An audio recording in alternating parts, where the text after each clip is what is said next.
મારી શાદીની પહેલી રાતે જ કોઈ મારા પતિને ઝેર આપી દીધું અને તેમનું અવસાન થઈ ગયું. દરેકે મને આરોપી ઠેરવ્યું અને મને જેલમાં મોકલી દેવામાં આવી. હું સુંદર હતી અને જેલમાં મારી ઇજ્જત લૂંટાઈ ગઈ. જ્યારે જેલમાંથી બહાર આવી ત્યારે મારા પરિવારજનોએ પણ મને સ્વીકારવાનું નકાર્યું. હું રસ્તા પર બેઠી રડી રહી હતી ત્યારે એક ફકીર આવ્યો અને મને કહ્યું, મારા સાથે લગ્ન કરી લેજે. મારું કોઈ વિકલ્પ નહોતું બચ્યું. મેં લગ્ન સ્વીકારી લીધા. જ્યારે હું તેના સાથે ગઈ અને સુહાગરાત માટેના ઓરણે બેઠી ત્યારે હું હચમચી ગઈ. હું દુલ્હન બનીને શણગારેલા ડ્રેસમાં એક ગાડી તરફ જઈ રહી હતી. મને ખબર પણ નહોતી કે કોણ મને એ દિશામાં લઈ જઈ રહ્યું છે. મારું આખું જીવન આંખોની સામે ફેરવાઈ રહેલું. જિંદગી પહેલેથી જ દુઃખોથી ભરેલી હતી અને હવે જ્યારે લાગ્યું કે બધું થોડીક સરળતા તરફ જશે ત્યારે પણ દિલ અંદરથી ખાલી લાગતું હતું.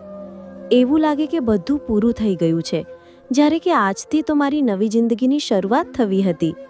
હું એ ફકીર સાથે લગ્ન કરવા જઈ રહી હતી, એ જેને હું ઓળખતી પણ નહોતી.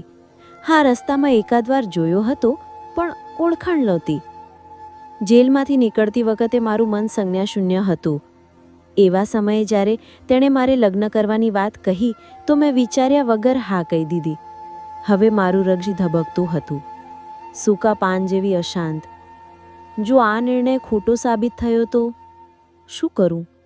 પરિવાર તો પહેલેથી મને ત્યજી દીધેલી. તેમની નજરે હું ગુનેગાર હતી. હું જેલની સજા પૂરી કરીને બહાર તો આવી હતી પણ મારી જિંદગી હજી પણ કાંટાળું માર્ગ હતી. ક્યારે વિચાર્યું ન જો કે મારે આવી અંધકારી જેલનો સામનો કરવો પડશે જ્યાંથી બહાર આવવાનો કોઈ રસ્તો ના હોય. મેં રડી રડીને ભગવાનને વિનંતી કરી. છેવટે મુક્તિ તો મળી પણ સમાજના બંધનમાં હજી હું ફસાઈ ગઈ હતી. હું જીવનથી થાકી ગઈ હતી. મૃત્યુની કામના કરતી હતી પણ મૃત્યુ પણ મારે પર દયા ના કરતી. એવા સમયમાં એ ફકીર વારંવાર મારી પાસે આવીને લગ્નની વાત કરતો રહ્યો અને એક દિવસ મેં હિંમતથી હા કહી દીધી. આજ મારું તેની સાથે લગ્ન થયો હતો. હાઈમાં અંધારું હતું, ભય હતો. જ્યારે હું ગાડીમાં બેસાડીને લઈ જવાયું ત્યારે હું ચોંકી ગઈ. ફકીર પાસે ગાડી કેમ? એના પાસે તો એવું કંઈ હોવું જોઈએ નહીં. અને ગાડી જે વિસ્તાર તરફ જઈ રહી હતી એ વિસ્તાર જાણીતો લાગતો હતો. બહુ વિચારો કરવા છતાં પણ મન અકળાઈ રહ્યું હતું. મને લાગ્યું કે કદાચ જેલના દિવસોમાં મારી યાદશક્તિ પણ નબળી પડી ગઈ છે. હવે બધા વિચારોથી મુક્ત થવાનો નિર્ણય લીધો. મારું માથું સીટ પર ટકાવ્યું. હવે જે થશે તે જોશું. જો એ ફકીર સારો સાબિત થયો તો સારું, નહીં તો જે દુઃખ સહ્યા છે એ એક બીજું પણ સહન કરી લઈશ. ગાડી અજાણ્યા રસ્તા ઉપર ચાલી રહી હતી. એક સમયે ગાડી એક ભવ્ય બંગલો આગળ આવીને ઊભી રહી. હું ચોંકી ગઈ. તરત ગાડીમાંથી બહાર આવી ગઈ. મારા પતિ મારે સાથે નહોતા. તેમણે કહ્યું હતું કે હું તને ઘરમાં મળીશ, તું ફક્ત દુલ્હન બનીને પંડિતે વિધિ પૂરી કરવી અને પછી ગાડીમાં બેસી જજે. હું એ સમયે કંઈ પ્રશ્ન કર્યો નહોતો. જ્યારે હું ઘરમાં દાખલ થઈ ત્યારે મારી આંખો જ પથરાઈ ગઈ. ઘરની દરેક ચીજ ચમકતી હતી અને શાહી જીવનની ઘોષણા કરતી હતી. મારું મન ઉધવાઈ ગયું. મને લાગ્યું કે ક્યાંક એ ફકીરે મને કોઈ અમીરને વેચી તો ના દીધું હોય. હું કેવી માફક બની ગઈ. મને લાગ્યું કે હું પાછી વળી જાઉં, ફરી ક્યારે અહીં ના આવું. પણ હવે પાછા ફરવાનો કોઈ રસ્તો નહોતો. હું હિંમતથી ધીમે ધીમે પગ લાવી રહી હતી. અંતે એક નોકરિયાણી મારી બાજુ આવીને મારો હાથ પકડીને મને મારા રૂમ સુધી લઈ ગઈ. આ ઘર જાણીતું લાગતું હતું. એવું લાગતું હતું જાણે હું અહીં પહેલાં પણ આવી ચૂકી હોઉં. શાયદ એમ જ મને લાગતું હતું. મારું મન સમજू શકતું નહોતું. હવે હું રૂમમાં બેસીને મારા પતિની રાહ જોવા લાગી. લગભગ 2 કલાક વીતી ગયા. હવે મને બહુ જ ગભરાટ થઈ રહ્યો હતો. હું ઉઠીને બહાર જવા જ રહી હતી કે તેટલામાં કશીક આહટ સંભળાઈ. મને લાગ્યું મારા પતિ અંદર આવી રહ્યા છે. કુંડી ફરતી અવાજ સંભળાયો. દરવાજો ખુલ્યો અને બંધ થયો. મેં નજર ઉચકીને સામે જોયું ને મારી આંખો પથરાઈ ગઈ. જે વ્યક્તિ સામે ઊભો હતો એ તો કોઈ ફકીર નહોતો. તો પછી મારા લગ્ન કોણ સાથે થયા? હું યાદ કરવાની કોશિશ કરી. મેં તો લગ્ન વખત તેમના નામ પર ધ્યાન પણ નથી આપ્યું હતું. મને તો માત્ર એક સહારો જોઈતો હતો. ભલે એ ઝૂંપડામાં હોય કે મહેલમાં, શું ફરક પડતું હતું? પણ હવે મારી સહનશક્તિ સમાપ્ત થઈ ગઈ હતી. હું અચાનક ઊભી થઈ ગઈ અને સામે ઊભેલા શખ્સનો ચહેરો ચાંપતો રહી. તમે અહીં શું કરો છો? મારા પતિ ક્યાં છે? તેમને બોલાવો. હું તમારું ચહેરે પણ જોઈ શકતી નથી. હું બૂમાબૂમ કરી ઉઠી. પ્રથમ તો તેની આંખોમાં આશ્ચર્ય ઝલક્યું. પછી તે ઉઘાડો હસવા લાગ્યો. એ મારી તરફ જોઈને કહે, શું થઈ ગયું છે તને? હું જ તો તારો પતિ છું. શું તું મને ભૂલી ગઈ છો અથવા એ દિવસે મને ઓળખી ન શકી? એના શબ્દો સાંભળતા જ લાગ્યું કે આકાશના બધા ભાર મારા ઉપર તૂટી પડ્યા હોય. હું અજ્ઞો બની ગઈ હતી, હું રડતી હતી, મારી નજર મારા પતિ તરફ ઉંચકાઈ. ભગવાનના નામે મને મુક્ત કરો, હું તમારી સાથે નહીં રહી શકું. તમે જે વ્યક્તિ છો જેમણે મને આવી જિંદગી જીવવા મજબૂર કરી જે હું ક્યારેય જીવી ના હોત. તમારા કારણે બધું મારું છીનવાઈ ગયું. હવે તમારા સાથે જીવવું શક્ય નથી. હું જમીન પર બેસી ગઈ. મારા પગ નીચેથી ધરતી ખસે તેવી લાગણી થઈ. હું ઊભી પણ રહી શકતી નહોતી. મારું માથું ઘૂમવા લાગ્યું. એકાએક મારી ધબકન ઓછી થવા લાગી. હું ગભરાઈને છાતી પર હાથ મૂક્યો અને પછી જે છેલ્લું દ્રશ્ય મેં જોયું તે એ હતું. એ વ્યક્તિ, એ જ માણસ જેને હું પતિ માનવા તૈયાર નહોતી, એ મારી તરફ આવી રહ્યો હતો. અને પછી મારા મનમાં અંધારું છવાઈ ગયું. મને કંઈ યાદ નથી. મારું નામ હર્ષિતા છે. અને આ છે મારી જિંદગીની સૌથી કડવી હકીકત, જેની સામે હું આજ દિન આંખચોરી કરતી રહી. પણ હવે હું થાકી ગઈ છું. હું ઈચ્છું છું કે બધું ફરીથી ઠીક થઈ જાય, પણ મને ક્યાંય કોઈ આશા દેખાતી જ નથી કે મારી જિંદગી ફરી પહેલાં જેવી થઈ શકશે. હું મારા માતા પિતાની સૌથી નાની દીકરી હતી. પપ્પાએ મને ખૂબ જ લાડ પ્રેમથી પાળેલી. અમારા ઘરમાં કદી સંપત્તિ કે સુખ સૌખ્યની કમી નહોતી. મને ભણવાનો ઘણો શોખ હતો, એટલે મેં કોલેજમાં દાખલ લેવાનું નક્કી કર્યું. આ પહેલાં મારી બંને બહેનોની લગ્ન મેટ્રિક પછી જ કરાવી દેવામાં આવી હતી. મારો એક જ ભાઈ હતો, જે મમ્મી પપ્પાનો લાડકો હતો. પણ પછી જ્યારે મારો જન્મ થયો ત્યારે મને પણ એટલો જ પ્રેમ મળ્યો. જીવન ખૂબ સુંદર હતું, એક રાજકુમારી જેવું. હું પપ્પાની લાડકી હતી, એટલા માટે મારી દરેક ઈચ્છા પૂરી કરવામાં આવતી. પણ મને ક્યાં ખબર હતી કે લગ્ન પછી જિંદગી એવો વળાંક લેશે જ્યાં પછી હું કદી પણ પોતાને સુરક્ષિત મહેસૂસ નહીં કરી શકું અને મારું જીવન હંમેશા માટે બદલાઈ જશે. જેમ જ મેં કોલેજમાં પગ મૂક્યો તો મારી માટે સંબંધો આવવા લાગ્યા. મમ્મી પપ્પાને તો પહેલેથી જ મારી લગ્નની ચિંતા થવા લાગી હતી, કારણ કે તેઓએ મારી બહેનોના પણ વહેલા લગ્ન કરાવી દીધા હતા. એમને લાગતું કે મારા લગ્ન પણ વહેલા થઈ જવા જોઈએ.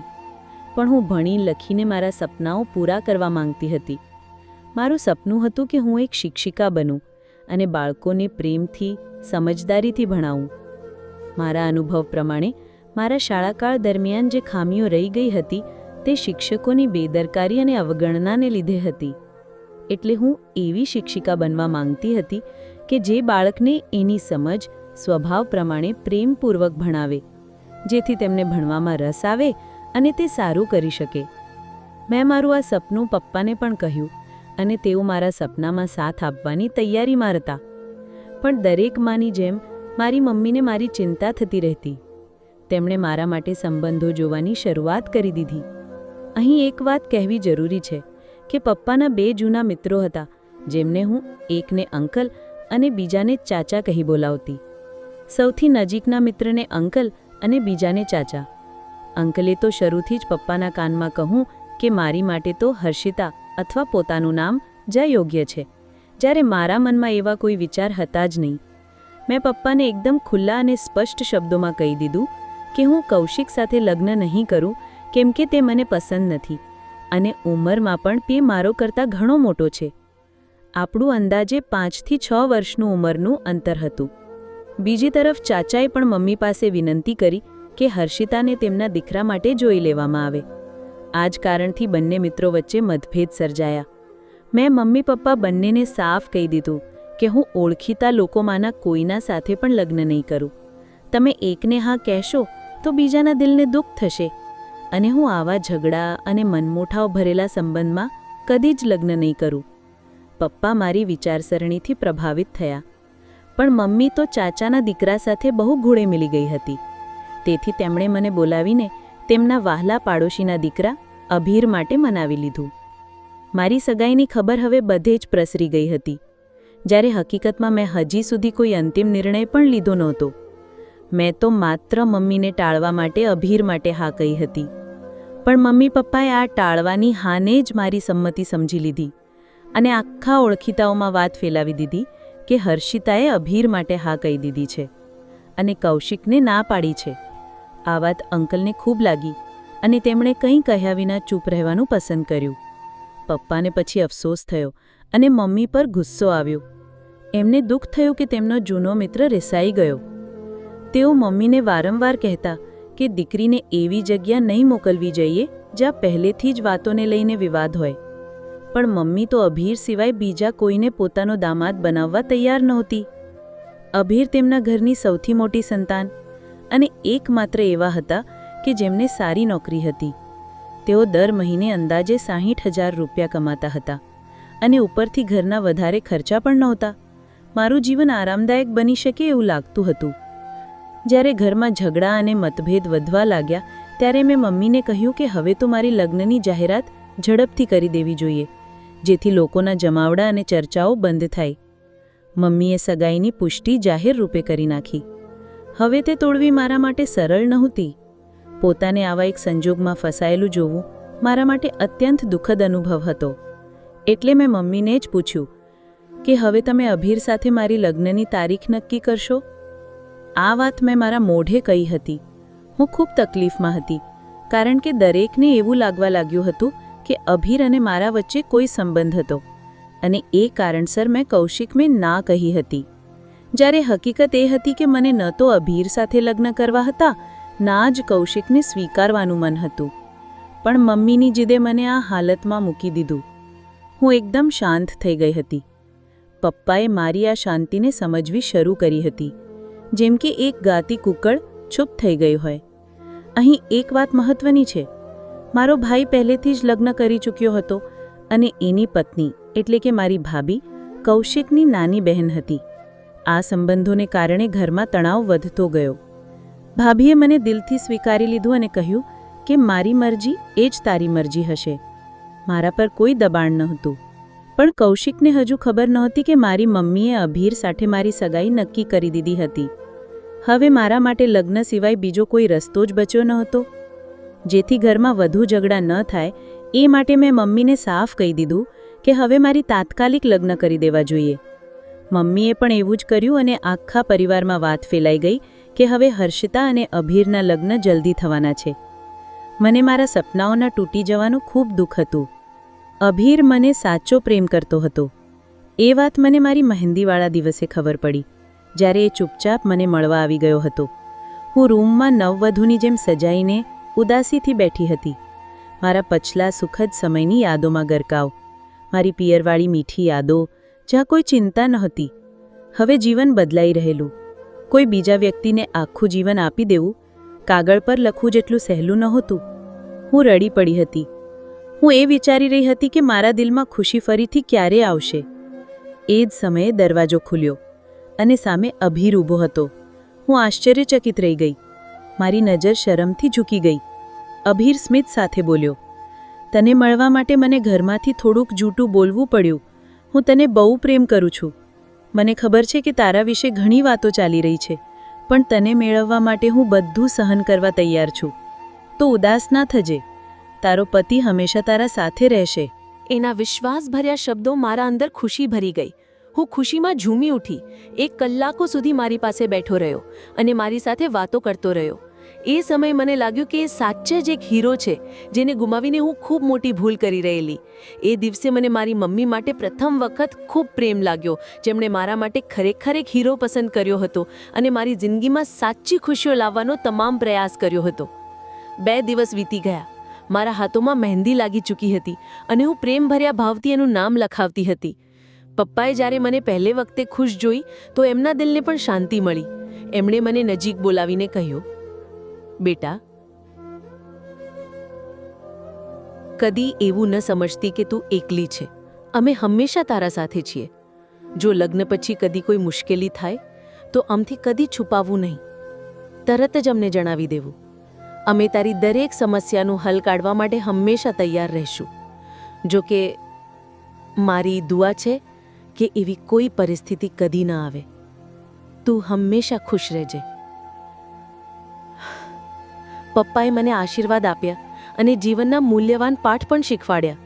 હવે એ દિવસ આવી ગયો હતો જ્યારે હું નવવધુ બનીને અભીરના ઘરમાં હંમેશા માટે જવાના હતી.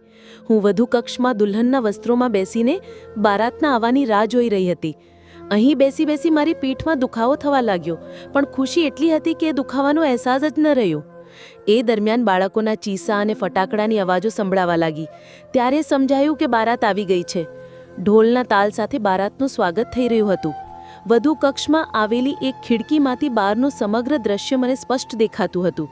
મેં પહેલીવાર અભીરના ચહેરા પર એટલી વધુ ખુશી જોઈ. એ વારંવાર હસતો હતો, સ્મિત કરતો હતો. ત્યારે જ એક અચાનક દ્રશ્ય દેખાયો. એક છોકરી જેના ચહેરા પર ઘૂંઘટ હતું આગળ વધી અને એ સમય દરમિયાન એ મારા થનારા પતિને દૂધનો ગ્લાસ આપવા લાગી. અભીરે બારાત વચ્ચે જ વાત કરતા કરતા આખું દૂધ પી લીધી અને ગ્લાસ એને પાછો આપ્યો. તે છોકરી પછી હોલમાં પાછી આવી જ નહીં. ક્યાંક ગાયબ થઈ ગઈ. હું આ બધું મારી આંખે જોઈ રહી હતી. મને આ દ્રશ્ય ખૂબ જ અજીબ લાગ્યું, પણ મેં મારી ખુશી પર ધ્યાન કેન્દ્રિત કરવાનો પ્રયાસ કર્યો. પણ મને શું ખબર હતી કે એ જ છોકરી મારી ખુશીનું અંત લાવનારી બનશે. વિદાયની વિધિ વચ્ચે જ મારા પતિને તકલીફ થવા લાગી. તેમને ગરમી લાગવા લાગી, શેરવાનીના બટન ખુલી નાખ્યા, તબિયત બગડવા લાગી અને તેમને હોલમાં લાવાયા. મારી સામે જ તેમને પંખા પાસે બેસાડવામાં આવ્યા. જ્યારે તબિયત થોડું સુધરી તો તાત્કાલિક લગ્નને વિધિ પૂરી કરાઈ અને વિદાયનો શોર શરૂ થઈ ગયો. એ વખતે મારી મમ્મી દૂધ લઈને આવી. ત્યારે અભીર આશ્ચર્યથી બોલ્યો, આ દૂધ તો હું પહેલેથી જ પી ચૂક્યો ગયો છું. શું આ તમે નથી મોકલ્યું? મમ્મી આશ્ચર્યથી મારી તરફ જોવા લાગી. ના બેટા, મેં તો નહીં મોકલ્યું. કદાચ તારી સાડીનો કોઈ ખાસ સ્વાગત કરવાનો શોખ હશે જીજાજી તરીકે? મમ્મીએ હળવી મજાકમાં આ વાત કહી, પણ આ સંજોગો મારી છઠ્ઠી ઇન્દ્રિયને કોઈ અનહોનીની ચેતવણી આપી રહ્યા હતા. હું ગભરાઈ ગઈ. અચાનક ઘરમાં હલચલ મચી ગઈ. મારા પતિની તબિયતને ધ્યાનમાં રાખી સમગ્ર વિધિઓ રદ કરી દેવામાં આવી. વિદાયની તાત્કાલિક જાહેરાત થઈ. હું રડતી રડતી મમ્મી પપ્પાના આશીર્વાદમાં મારા રૂમમાં પાછી આવી. થોડીવાર પછી જ્યારે અભીર રૂમમાં આવ્યા અને મારી નજીક આવ્યા તો તેમને તાત્કાલિક ખૂબ મોટી લોહીવાળી ઉલટી થઈ અને હું અવાક રહી ગઈ. તેમણે મારી ગોદમાં જ પ્રાણત્યાગ કરી દીધા. તે મને જોઈ પણ ન શક્યા, સ્મિત પણ ન આપી શક્યા અને હંમેશા માટે આંખો મૂકી આ દુનિયાને અલવિદા કહી દીધું. હું એકદમ હેરાન જોઈ રહી. પછી ઊંચા અવાજે રડવા લાગી. મેં તેમને પલંગ પર લટાવ્યા અને મારા લોહીથી લથપથ થયેલા હાથ જોઈને શોકમાં ઊંડી ઊંડી વિંધાઈ ગઈ. મારો આખો લાળ દુલ્હનનું જોડી લોહીથી ભીંજાઈ ગયું. હું બહાર દોડી ગઈ. બધા ઘરના લોકો મને જોઈને ચોંકી ગયા. શું થયું? શું થયું મારા બેટાને? તું કેમ રડી રહી છે? હું રૂમ તરફ ઇશારો કર્યો. બધા લોકો દોડી ગયા. ત્યાં પહોંચતા જ ચાચી મને પકડીને એક જોરદાર થપ્પડ મારી. અપઘાતણ, તારી આવતી જ મારો બેટો ગયો. જરૂર તારી ગઈ ચાલ હશે. મને તો પહેલાથી ખબર હતી કે તું એને લગ્ન કરવા માંગતી જ નહોતી, પણ મારી સમજ પર પડદો પડેલો કે તને હું મારી વહુ બનાવી. મને શું ખબર કે તું એક ડાહન છે, હત્યારણ છે. તારા હાથ લોહીથી રંગાયેલા છે એમ કહીને ચાચી છાતી પર હાથ મારીને રડવા લાગી. હું અચંબામાં બધું જોઈ રહી હતી. મારું મન એકદમ શૂન્ય થઈ ગયું હતું. હું રડતી રડતી ઊંચા અવાજે કહેવા લાગી, હું નિર્દોષ છું. હું અભીરને પ્રેમ કરવા લાગી હતી. હું એને કેમ મારી શકું? પણ ચાચાજીએ પણ આગળ આવીને મને મારવાનું શરૂ કર્યું. જો તને મારો બેટો ન ગમતો હોત તો એ સમયે જ ના પાડી દેતી, પણ તું તો મારા બેટાને મારી નાખ્યો. હું તને નહીં છોડું. એટલામાં તેમણે પોલીસને ફોન કર્યો અને મને તાત્કાલિક જ પકડી લેવામાં આવી. હું મારી સફાઈ આપતી રહી, પણ કોઈએ મારી એક વાત સાંભળી નહીં અને બધાએ મને કાતિલ ઘોષિત કરી દીધી. હું તો લગ્નના લેબાસમાં જ જેલ પહોંચાઈ ગઈ હતી. કોઈએ મને કપડાં બદલવાનો પણ મોકો નથી આપ્યો. હું રડતી રહી, ચીસો પાડતી રહી. મારા ઉપર હત્યાનો કેસ દાખલ થયો. મારા ઘરના લોકોએ પણ મારી તરફથી મુખ ફેરવી લીધું, કેમ કે તેમને પણ લાગ્યું કે કદાચ મેં જે પગલું ભર્યું છે. હું તેમના પગે પડીને મારી નિર્દોષિતા સાબિત કરવાની યાચના કરતી રહી, પણ કોઈએ મારી વાત પર વિશ્વાસ નહીં કર્યો. પિતાજીએ આ આઘાત સહન ન કરી શક્યા અને દેહ ત્યાગ કરી દીધો. માં વિધવા બની ગઈ. ભાઈએ પણ મારા તમામ સંબંધો તોડી રાખ્યા. હવે મારું ઘર પૂરેપૂરું વિખેરાઈ ચૂક્યું હતું. હું પૂરેપૂરી બરબાદ થઈ ગઈ હતી. લગ્નની પહેલી જ રાતે હું વિધવા બની ગઈ હતી, પણ કોઈએ પણ મારું દુઃખ સમજ્યું નહીં. ચાચીને તો તેમનું દુઃખ જ સૌથી મોટું લાગતું હતું. તેમનો યુવાન દીકરો ચાલ્યો ગયો હતો. આ તો એવું દુઃખ છે કે કોઈને પણ તોડી નાખે. એ હું સમજતી હતી, પણ એમાં મારો શું દોષ હતો? મારે પણ તો પતિ ગુમાવ્યો હતો, પણ તમામ લોકોએ મળીને મારા ઉપર આક્ષેપો કરવાનું શરૂ કરી દીધા અને મને જેલ સુધી લઈ ગયા. લગ્નમાં મને કૌશિક ક્યાંય નજરે ન પડ્યો, ન તેણે મને બચાવવાનો પ્રયાસ કર્યો. મને આશ્ચર્ય થયો કે આ બધું શું ચાલી રહ્યું છે. હું તો જેલમાં જ બેસી મારી નિર્દોષિતાની રાહ જોતી રહી. ક્યારે હું નિર્દોષ સાબિત થઈશ અને ક્યારે ભગવાન મને આ અંધારેલી કોઠડીમાંથી બહાર કાઢશે. જીવન આવી રીતે વળી જશે હું ક્યારેય કલ્પના પણ ન કરી શકી. હું રોજ રડી રડીને ભગવાન પાસે પ્રાર્થના કરતી કે મારી નિર્દોષિતા સાબિત થાય અને હું અહીંથી મુક્ત થઈ જાઉં. ખબર નહીં કીનું શાપ લાગ્યું હતું, કદાચ કૌશિકનું. આજ સુધી મને એ ખબર નથી પડી કે મારા પતિનો સાચો કાતિલ કોણ હતો. પણ અજીબ વાત એ હતી કે મને જેલમાં પત્રો મળવા લાગ્યા, જેમાં લખેલું હતું કે મેં તારા પતિને મારી નાખ્યો છે, મને માફ કરી દે. મને ખૂબ અફસોસ છે, પણ એથી વધુ દુઃખ એ છે કે મારી ગેરહાજરીમાં તું જેલની સળખીઓ પાછળ છે. પત્ર લખનારો પોતાની ઓળખ નથી આપતો. ક્યારેક લાગતું કે આ કોઈ પુરુષનો હાથ છે, તો ક્યારેક લાગતું કે સ્ત્રીનો. હું એ પત્રોને પુરાવા તરીકે કોર્ટમાં રજૂ કરવાનો પ્રયાસ કર્યો, પણ કદાચ જેલના કર્મચારીઓ ભ્રષ્ટ હતા. તેમણે એ પત્રો કોર્ટ સુધી પહોંચતા પહેલાં નષ્ટ કરી દીધા. હવે તો એ પત્રો આવવાનું પણ બંધ થઈ ચૂક્યું હતું. હું લગભગ 2 વર્ષ સુધી જેલમાં રહી. જેલ સુપ્રિન્ટેન્ડન્ટ, એક દુષ્ટ અને પાતળી નજરિયાવાળો માણસ, દરેક મહિલા કેદીને તોડી નાખવાનો પ્રયત્ન કરતો. હું એ ન જાણતી કે ટૂંક સમયમાં મારો વારો પણ આવશે ને એ મને પણ બરબાદ કરીને છોડશે. સૌથી દુઃખદ ક્ષણ ત્યારે આવી જ્યારે એક રાતના અંતમાં એ મારી કોઠરીમાં ઘૂસ્યો ને મારા ઉપર હલાળો કર્યો. હું રડી, ચીસો પાડી, પણ કોઈ મદદે ન આવ્યું. તેણે મારી લાજ લૂંટી. માત્ર 25 વર્ષની ઉંમરે મેં જીવનના ભયાનક દુઃખ ભોગવ્યા. એ દિવસે હું દિલથી રડી, ભગવાન પાસે હાથ જોડીને કહેલું, હવે પૂરતું થયું. મારા ધૈર્યની પરીક્ષા પૂરી થઈ ગઈ છે. હવે હું અહીં વધુ રહી નથી શકતી. હે ભગવાન, મને આ જેલમાંથી મુક્તિ આપો. સવાર થતાની સાથે જ હું જોરથી રડવા લાગી. જે જેલરની ડ્યુટી પૂર્ણ થઈ ચૂકી હતી તેણે મને ધમકાવવાનો પ્રયાસ કર્યો, પણ હવે હું કોઈ શિકંજામાં ન હતી. મારી ઇજ્જત તો પહેલે જ લૂંટાઈ ગઈ હતી. હવે હું ભય વિના સૌને કહું કે કોણે મારી સાથે દુષ્કર્મ કર્યું છે. હું એ જેલર ઉપર કેસ દાખલ કરાવવા માંગુ છું. સૌભાગ્યથી ત્યાં એક સંવેદનશીલ પોલીસકર્મી હાજર હતો, જેણે મારી વાત ઉપર સુધી પહોંચાડી. હું એ નથી જાણતી કે આ બૂમ હવે માત્ર જેલની દિવાલોથી પર નહીં રહે, પરંતુ આખા દેશમાં ફેલાઈ જશે. જ્યારે આ સમાચાર ટેલિવિઝન પર દેખાવા લાગ્યા, હું રડી પડી. જેલમાં કેદ હત્યા આરોપી સ્ત્રી સાથે જેલર દ્વારા દુષ્કર્મ, આ સમાચાર બધે ફાટી નીકળ્યા.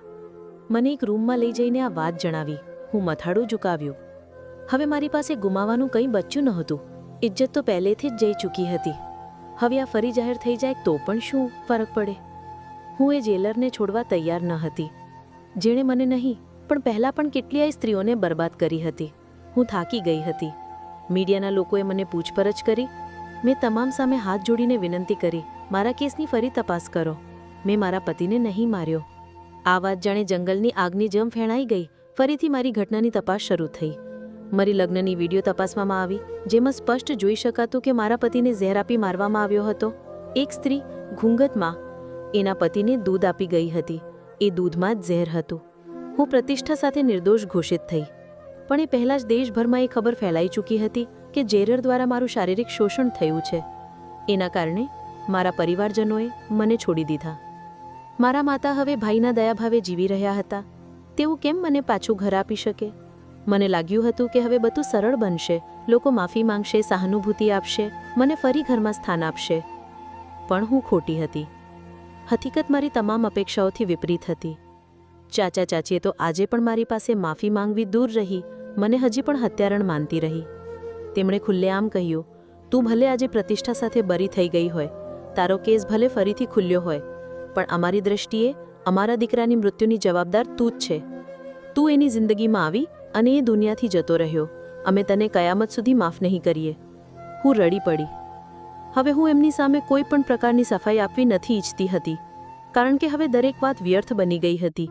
જેને સમજવું હતું એ સમજવા છતાં પણ સમજી ન શક્યો, તો પછી હવે મારે શું કરવાનું? જ્યારે હું બરબાદ અવસ્થામાં મારા ઘરે પહોંચી, મમ્મીએ મને ખૂબ કડક અને સ્પષ્ટ શબ્દોમાં કહી દીધું, હવે આ ઘરમાં તારા માટે કોઈ જગ્યા નથી. તું જો માત્ર બેરોજગાર બરી થઈને આવી હોત તો અમે તને રાખી લેત, પણ હવે તો તારી લાજ લૂંટાવાની વાત ગામમાં ફરતી રહી છે. અમે તને સ્વીકારી શકી નહીં. અમારું શું કહ્યું જશે? લોકો પૂછશે, એ નથી તારી દીકરી જેની લાજ જેલમાં લૂંટાઈ ગઈ હતી? મમ્મી રડી પડ્યા અને હું સમજી ગઈ કે એ શબ્દો મમ્મીના નથી, પણ ભાઈના છે, જેણે મમ્મીએ ફરી વાંચ્યા હતા. નહીંતર હું સારી રીતે જાણતી હતી કે મમ્મી મને ખૂબ પ્રેમ કરે છે અને ક્યારેય મને આવા રીતે નહીં છોડે. પણ મમ્મીની પણ પોતાની મજબૂરી હતી. 2 ટાઈમના ભોજન માટે પણ મમ્મી ભાઈ પર નિર્ભર હતી, માટે હું એમને માફ કરી દીધી હતી. હવે મેં નક્કી કર્યું કે હવે મારી જિંદગી હું જાતે બનાવીશ. પણ એ સમયે મારી પાસે એક પાઈ પણ નહોતી, શિક્ષણ પણ અધૂરું હતું. કેમ કે લગ્નની તૈયારીઓમાં બધું અધૂરું રહી ગયું હતું. હવે હું શું કરું? આ જ વિચારોમાં હું રસ્તા પર બેઠી હતી જ્યારે મારી પાસે એક ફકીર આવીને બેઠો. તેણે મને જોઈને સ્મિત કર્યું. એ સ્મિત જોઈને મને ડર લાગ્યો અને લાગ્યું કે મને ફરી મારી લાજ ગુમાવવી પડશે. હું હટતી ગઈ, પણ એ ફકીર મારી પાછળ ચાલતો રહ્યો. એ બોલ્યો, હર્ષિતા, હું તને સારી રીતે ઓળખું છું. તું કયા દુઃખમાંથી પસાર થઈ રહી છે એ પણ જાણું છું. હું તારા દુઃખનો અંત લાવવા માંગુ છું. શું તું મારી સાથે લગ્ન કરવા તૈયાર છો? આ શબ્દો સાંભળીને હું સ્તબ્ધ થઈ ગઈ. મને કંઈ સમજાયું નહીં. મારે સહારાની જરૂર હતી. એક છત જોઈતી હતી. 2 ટાઈમના ભોજન માટે તરસતી હતી. જેલમાંથી બહાર આવીને 2 દિવસ થઈ ગયા હતા, પણ મેં સારું ખાધું પણ નહોતું. ફકીરે મને ભોજન આપ્યું. હું રડતા રડતા ભોજન નડી લીધું અને તુરંત બોલી ગઈ, હા, હું તારી સાથે લગ્ન કરવા તૈયાર છું. આ સાંભળીને પ્રેમભરી નજરે જોયું અને કહ્યું, તો ઠીક છે, આવતીકાલે હું તારી સાથે લગ્ન કરી તને મારા ઘેર લઈ જઈશ. હાલ તું આ ઝૂંપડપટ્ટીમાં રહી જા. હું તને લગ્નનો જોડો પણ આપીશ. શું તને કોઈ વાંધો તો નથી? મારે બીજું વિચારવાની તકલીફ નહોતી. ફકીરની ગૂંચવાયેલી દાઢી અને મેલો ચહેરો જોઈને મને શંકા થઈ કે કદાચ હું ભૂલ કરી રહી છું. પણ ખુલ્લા આકાશ નીચે જીવવાનું ત્યાં સુધી? હું તૈયાર થઈ ગઈ. ગરીબ છે તો શું થયું? હું એની સાથે ભીખ માંગી પણ જીવશે. રાજકુમારી જેવી જિંદગી પછી આજે આ પણ મેં સ્વીકારી લીધું. જેલમાંથી મુક્તિ મળી એ માટે ભગવાનનો આભાર માન્યો. સવાર થયું. એક સ્ત્રી મારા માટે લગ્નનો જોડો લઈને આવી. એ જોડો જોઈને હું ચકિત થઈ ગઈ. એવું સુંદર જોડો મેં હજુ સુધી ક્યારેય નહીં જોયું. પછી એક કાર મને લેવા આવી. હું આશ્ચર્યચકિત રહી ગઈ. એ ફકીર અને એની પાસે કાર! પણ હવે હું કોઈ સવાલ કરવા માંગતી ન હતી. મને બ્યુટી પાર્લર લઈ જવામાં આવી. પછી એ જ કાર મને અજાણ્યા સ્થળે લઈ ગઈ. ત્યાં મારો વિવાહ થયો. હું એ અજાણ્યા માણસ સાથે 7 ફેરે લીધા. જાણ્યા વિના કે એ કોણ છે, કેમ છે, શું છે. મારા માટે એનું ભવિષ્ય મહત્વનું ન હતું. મને એક સહારો જોઈતો હતો અને એ સહારાની ખાતર મેં આ ફકીરનો પ્રસ્તાવ સ્વીકારી લીધો. પણ પછી જે થયું એ અજોડ હતું. કાર એક વિશાળ બંગલાની બહાર રોકાઈ. એ ફકીર એ બંગલાનો માલિક હતો. મને એક રેકોર્ડિંગ મોકલવામાં આવ્યું અને રેકોર્ડિંગમાં મેં જોયું દુલ્હાની રૂપમાં કોણ? કૌશિક. જો એ પહેલાં જોઈ લેતી તો કદાચ હું ક્યારેય એને પતિ તરીકે સ્વીકારી ન શકી હોત. જેમ જ મને રૂમમાં લઈ જવામાં આવ્યું, થોડા સમયમાં દરવાજો ખુલી ગયો અને મારા સામે કૌશિક ઊભો હતો. હું ધ્રુજવા લાગ્યો. મેં પૂછ્યું, તું અહીં શું કરી રહ્યો છે? એ હળવેથી હસીને બોલ્યો, હું તારો પતિ છું તો તારા રૂમમાં હું નહીં તો કોણ આવશે? મારા પવતળે જમીન ખસી ગઈ. હું બોલી, તું મારો પતિ નથી, અહીંથી ચાલ્યો જા. તારા કારણે મને મોટા આરોપો લાગ્યા. હું તને ક્યારેય માફ નહીં કરું. કૌશિક આગળ વધ્યો. મને જોરથી ભેટી ગયો. હું એની બાહેમાં છોડાવવા લાગ્યો. મારે તારા સાથે નહીં રહેવું, મને મુક્ત કર. હું રડી પાડી અને બેહોશ થઈ ગઈ. બીજે દિવસે આંખ ઉઘાડી ત્યારે કૌશિક શરમથી મારા સામે ઊભો હતો. એ બોલ્યો, હા, હું ગુનેગાર છું. મેં હવીરને મરાવવાની યોજના ઘડી હતી, પણ પછી ઈશ્વરની મરજી બદલાઈ ગઈ. મેં ભાડાના હત્યારાને પાછો બોલાવ્યો. પણ જે મારી જગ્યા લઈ ગયો તે કોણ હતું? એ હતી હવીરની ભૂતપૂર્વ પ્રેમિકા, જેણે હવીરને છોડી દીધો હતો. એણે પછતાવાની જગ્યાએ બદલો લીધો. એ કૌશિકની ભૂતકાળની મિત્રો હતી અને કૌશિકના ઈરાદા બદલાઈ ગયા હોવા છતાં એણે હવીરને ઝેર આપી દીધું. કૌશિક ભાન ભૂલ્યો હતો. પોતાનું બધું ગુમાવી ચૂક્યો હતો.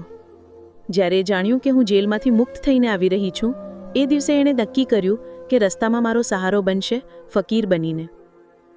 જો એના પ્રેમના પ્રસ્તાવને સ્વીકારી લઈશ તો એ મારી પૂરી કાળજી લેશે અને નકારી દઉં તો એ જ એનો છેલ્લો દિવસ હશે. આ બધી વાતો સાંભળીને હું ધ્રુજતી રહી. હું રડી રહી. કૌશિક મારા આંસુ પૂછતો રહ્યો. હું એની તરફ જોઈને કહ્યું, જો તું સાચે મારો પ્રેમ કરે છે તો એ પ્રેમ સાબિત કર. મારા ઉપરનો કેસ પૂરી રીતે ખતમ કરાવ. હવીરના અસલ હત્યારાને પકડી લાવ. એણે મને વચન આપ્યું અને બીજા જ દિવસે એ પોલીસને સાક્ષી આપવા ગયો. એના નિવેદનના આધારે હવીરની પૂર્વ પ્રેમિકાની ધરપકડ કરી લેવામાં આવી અને એ રીતે મારી એવી જિંદગીનો અધ્યાય પૂરો થયો જે દુઃખથી ભરેલો હતો. કૌશિકના કારણે બધું સમાપ્ત થઈ ગયું. હવે હું કૌશિક સાથે એક શાંત અને સુખદ જીવન જીવી રહી છું. અમે બંને આપણા ભૂતકાળને ભૂલી ગયા છીએ. યહાં સુધી કે શહેર પણ છોડી દીધું છે જ્યાં અમારા સંબંધીઓ રહેતા હતા, જેથી અમારા જીવનમાં ફરી કોઈ મુશ્કેલી ના આવે. હવે હું એક દીકરીની માતા બનેલી છું અને મેં નક્કી કર્યું છે કે હું મારી દીકરીને એવી રીતે ઉછેરીશ કે તેને જીવનમાં ક્યારેય મારી જેવી મુશ્કેલીઓનો સામનો ન કરવો પડે. હું એને શીખવીશ કે એક સ્ત્રીનું ના ફક્ત એક શબ્દ નથી પણ એક સ્પષ્ટ ઇનકાર છે અને કોઈ પણ વ્યક્તિને એના લીધે બીજાની જાન લેવાનો હક નથી. કૌશિક મને જોઈને જીવતા હતા અને હવે જ મારી આખી દુનિયા બની ચૂક્યા છે. એમની જ કારણે મારા જીવનમાં દુઃખ આવ્યું હતું અને એમની જ કારણે મારી ખુશીઓ પાછી આવી હતી. એ માટે હું એમની જેટલી ઋણી રહું એટલી ઓછી છે. અમે બંને આપણા બધા મતભેદો અને જૂના કડવા અનુભવ ભૂલીને એક નવી શરૂઆત કરી અને આજે અમે 2 બાળકોના માતા પિતા બની ચૂક્યા છીએ. અમે અમારા બાળકોને સર્વોત્તમ સંસ્કાર અને સંભાળ આપી છે અને એ સાબિત કર્યું છે કે જો જીવનમાં મુશ્કેલીઓ આવે તો ઈશ્વર બહાર નીકળવાનો માર્ગ પણ આપે છે અને મારું જીવન એનો સૌથી મોટું ઉદાહરણ છે. તો મિત્રો, આ હતી આજની વાર્તા. તમને આ વાર્તા કેવી લાગી? નીચે કમેન્ટ બોક્સમાં જરૂરથી જણાવો. જો વાર્તા પસંદ આવી હોય તો વિડીયો લાઇક કરો અને સ્ટોરી કોર્નર ચેનલને સબસ્ક્રાઇબ કરો અને બેલ આઇકન પર ક્લિક કરીને ઓલ સેટ કરો જેથી નવા વિડીયોની જાણકારી તરત મળે. ધન્યવાદ.